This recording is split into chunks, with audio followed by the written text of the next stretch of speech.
Hello and welcome to Gardening at 58 North. In this video I'd like to show you my Gloxinia plant and give you guys an update. So it's finally flowered. You can see it's got a beautiful large flower.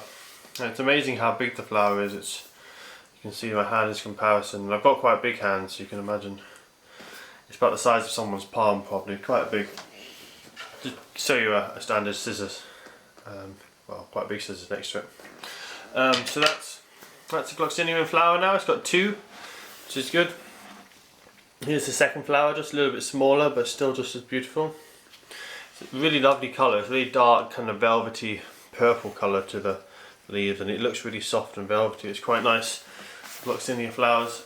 So as I showed you from the last update, it had lots of buds coming and they've continued, and you can see there seems to be hundreds of buds. Absolutely, I've never seen so many buds on a Gloxinia before. I mean, I haven't been growing them for much more than a year, but I've never seen my Gloxinia have this many flower buds before. So that's the one. There's one shoot here, which is the kind of the main biggest shoot. You can see all the flowers coming out of there, and then there's a slightly smaller shoot on this side, which not quite as many flower buds coming out of that one, but it's still a lot of flowers. And even underneath, you can see there's flower buds coming up from underneath the leaves. So it's going to be an absolute covering of flowers. So quite happy with that. It's still on a south-facing window, getting lots of light.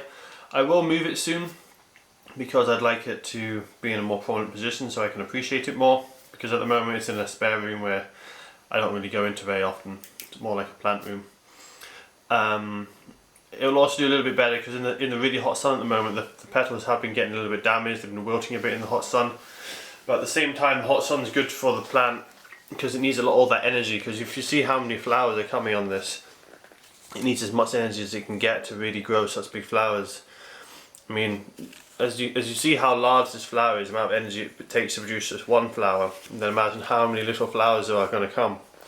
There's a lot of energy that the plant needs to produce to make all these flowers. So the more light I can give it, the more likely all of these flowers are going to open and grow successfully and be nice and big ones like this. And the other problem that happens with Gloxinia is it gets so many flowers that it kind of shades out its own leaves.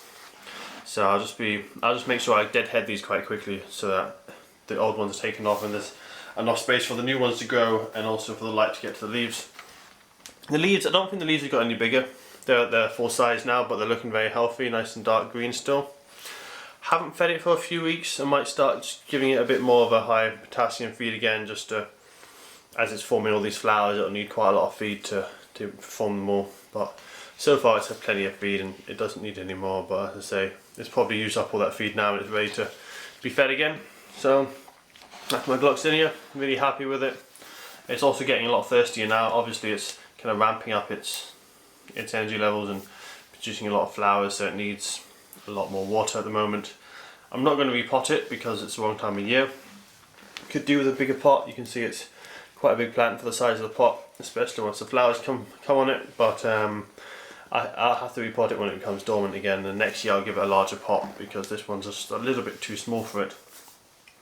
So I'll give you guys an update when it has lots of other flowers, and I'm expecting just the whole lot just to be completely covered in flowers, almost not be able to see the leaves, there's going to be so many. But it's just starting now, and I'll give you guys an update in a couple of weeks when it gets completely covered in lovely new purple flowers.